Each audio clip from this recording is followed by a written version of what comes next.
Maryland had its statewide elections on the odd-numbered years, so Hicks elected 1857. Then Baltimore had its citywide elections on the even-numbered years. So that's when Swan gets reelected in 1858.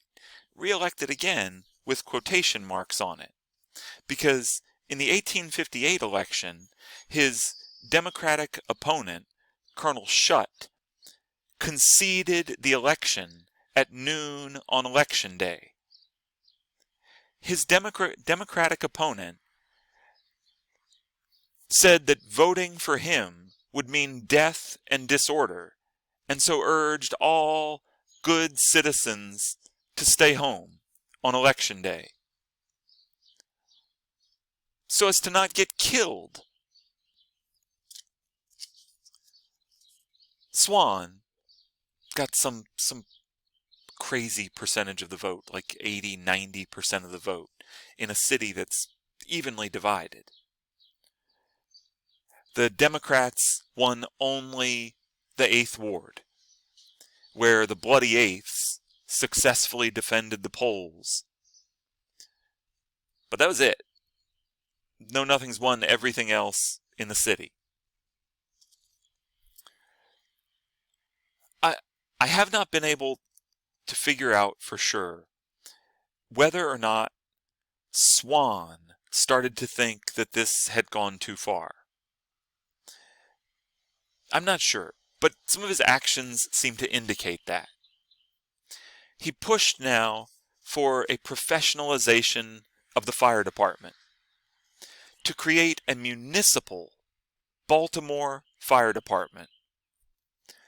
So many of these political clubs had grown out of the fire companies. Remember all the volunteer fire companies that used to fight each other for pride and glory? Well, now, by the city taking over this task, the volunteer fire companies closed up. Many of them, like you can see here, actually sell their fire equipment to the Baltimore Fire Department. This is an action that seems geared to try to diminish the violence. Whether that was his intent or not, I have not been able to figure out for sure. But 1859, the next round of elections, and more violence prevailed in Baltimore.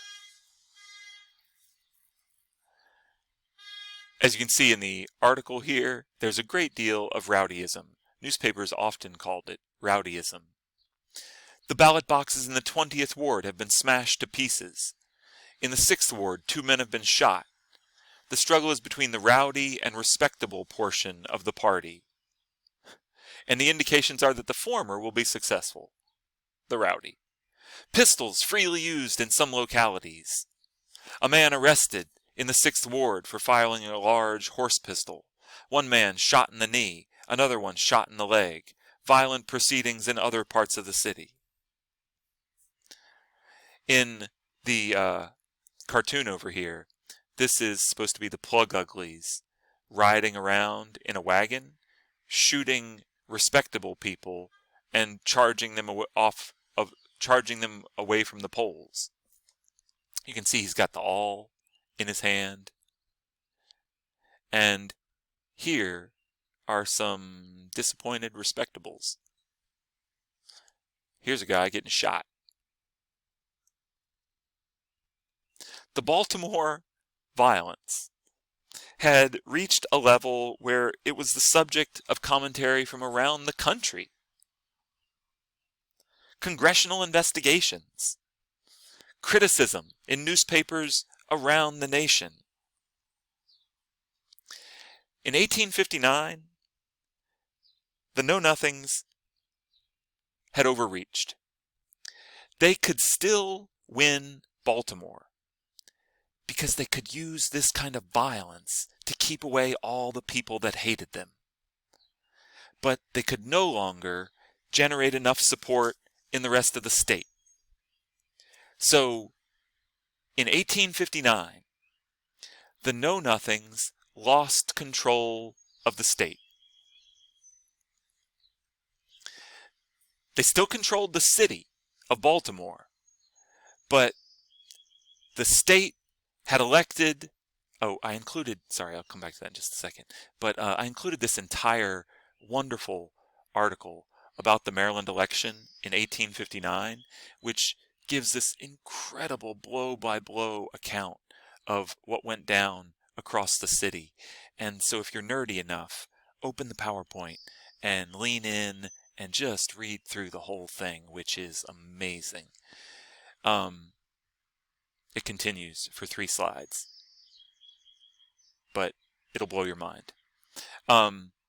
So the Democrats retook control of the General Assembly. Hicks, still in office as the governor, but the General Assembly was now back in the hands of the Democrats.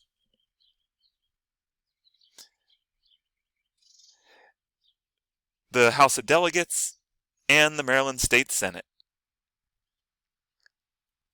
And now, the Democrats, having retaken control of the state, they were pissed. And they moved to try to bring Baltimore into, like law and order. So, they refused to seat a whole group of the Know-Nothing delegates who were, quote-unquote, elected from Baltimore. The General Assembly took the position, which seems clearly true, that these guys weren't elected through a fair process with the eligible voters. So, no, we're not going to let them in the General Assembly. This dragged on through 1859, 1860. Lots of testimony in the General Assembly about what goes down in Baltimore. People, coming and giving firsthand testimony about the cooping, the stabbings, the shootings, the intimidation.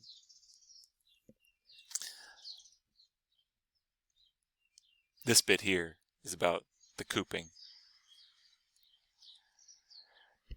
So in 1860, the Democrats in the General Assembly passed the Police Act.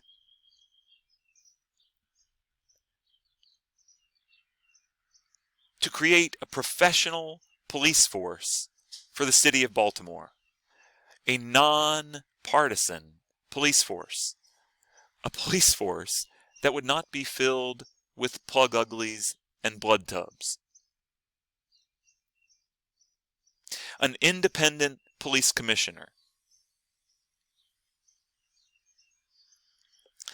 As you might guess, Mayor Swan and the Know-Nothings were furious.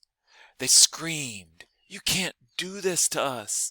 We're the city of Baltimore. We get to make our own decisions." And so Swan lawyered up.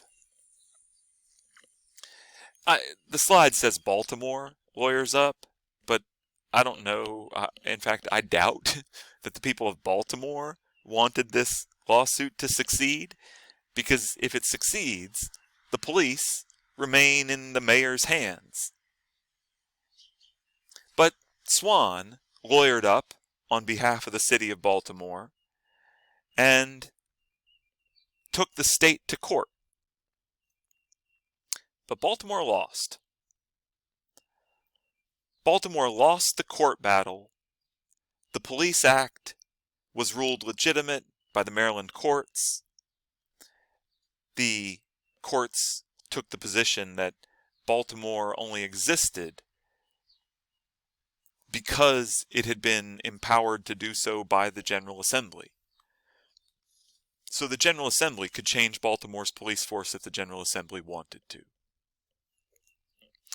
So Swan lost the court battle, and the new police commissioner was appointed, and the new revamped Baltimore police took shape by May 1860.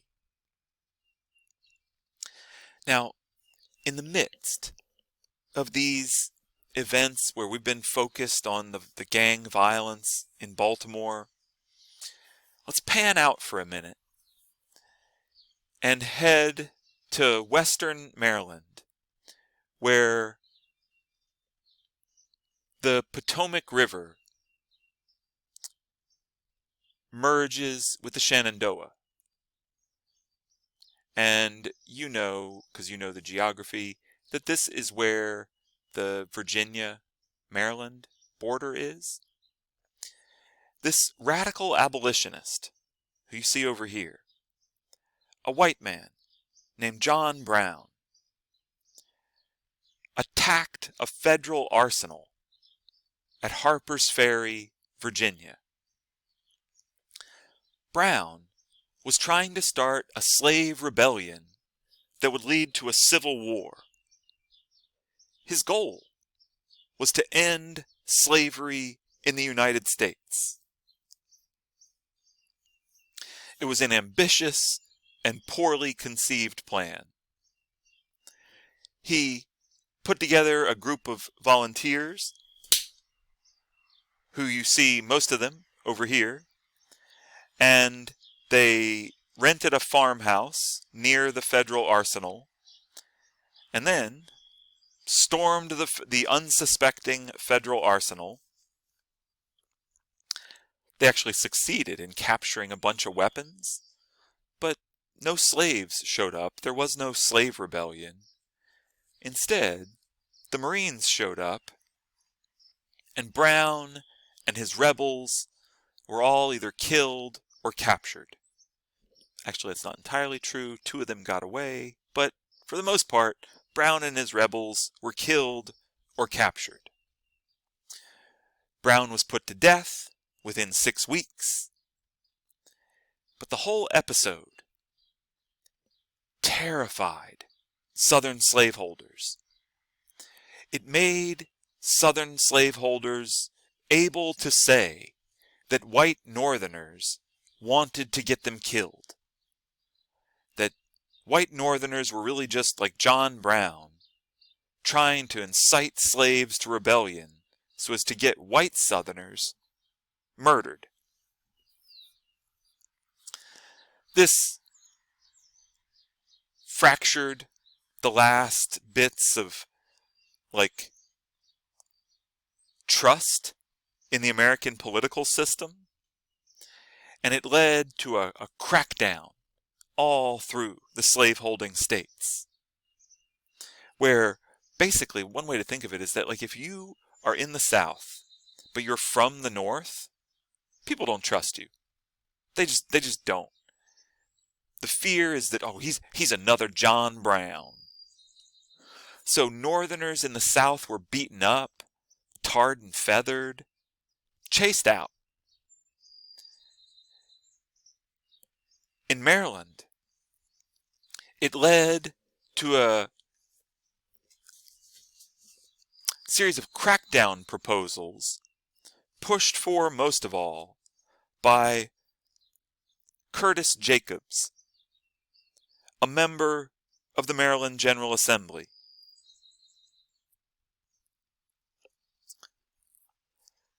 Jacobs proposed a bill to make the re-enslavement or the enslavement of all the free black people in Maryland easy. His position was, we can't go on like this. It's bad for the Negro to be free, he said. Over here, this is Curtis Jacobs doing his Curtis Jacobs thing.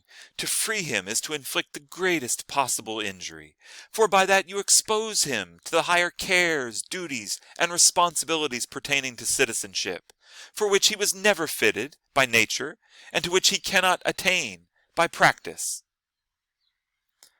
The best answer, Jacobs said, was to enslave them. or expel them, but he preferred enslavement.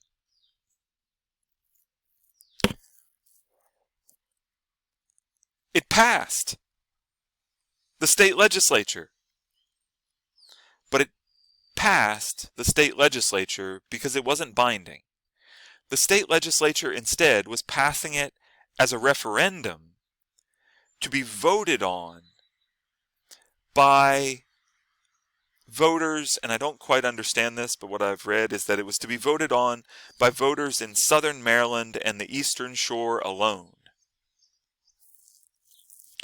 I don't know how they could pull that off if they really did that, but regardless, it was defeated by the voters when it was put to them as a referendum. So terrifying to live through this moment in 1859 if you were a free black Marylander. But ultimately, it did not pass.